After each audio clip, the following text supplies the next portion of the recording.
Le message du jour vous est présenté par notre frère Marc. Salut chers bien-aimés de notre Père Céleste, c'est vendredi, notre jour de louange et d'adoration.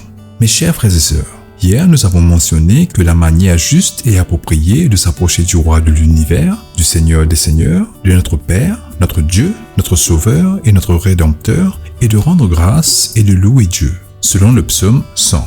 Oui mes chers, c'est vrai. Et le Seigneur se réjouit d'un tel acte et d'un tel dévouement de notre part. Aujourd'hui, je souhaite mettre l'accent sur l'importance de la sécurité et de la protection et vous inviter à être reconnaissant pour cela. Je te louerai, Seigneur, de tout mon cœur. Je raconterai tous les miracles que tu as accomplis.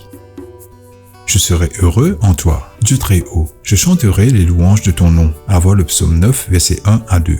Seigneur, tu es mon refuge. Tu me protèges de mes détresses et tu me remplis de chants de salut. À voir le psaume 32, verset 7. Seigneur, tu bénis ceux qui font le bien. Tu les protèges comme le bouclier d'un soldat. À voir le psaume 5, verset 12. Bien-aimés, si vous scrutez la Bible, en particulier le livre des psaumes, vous constaterez les nombreuses fois où David a loué Dieu pour la sécurité qu'il lui a assurée. Et il a raison, compte tenu de l'insécurité et du monde dangereux dans lequel nous vivons aujourd'hui.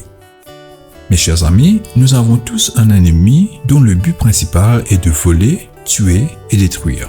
Selon Jésus dans Jean 10, verset 10. Avec un tel dessein, les gens de ce monde souffriront et vivront dans l'insécurité et la vulnérabilité, où qu'ils soient et où qu'ils aillent.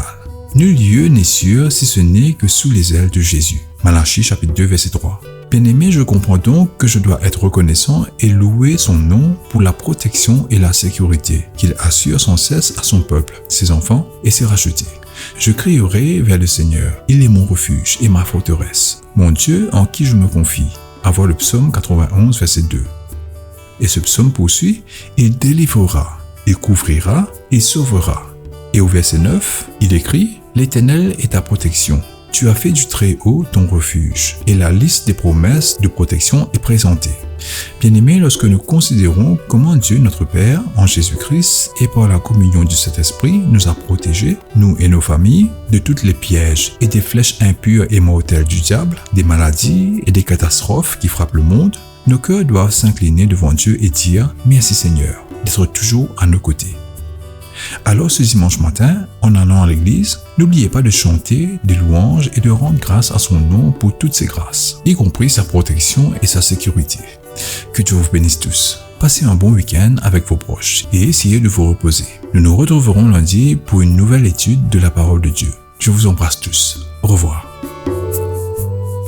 Si toi aussi tu crois que la parole de Dieu est une bénédiction, partage-la et sois une source de bénédiction pour les autres, toi aussi.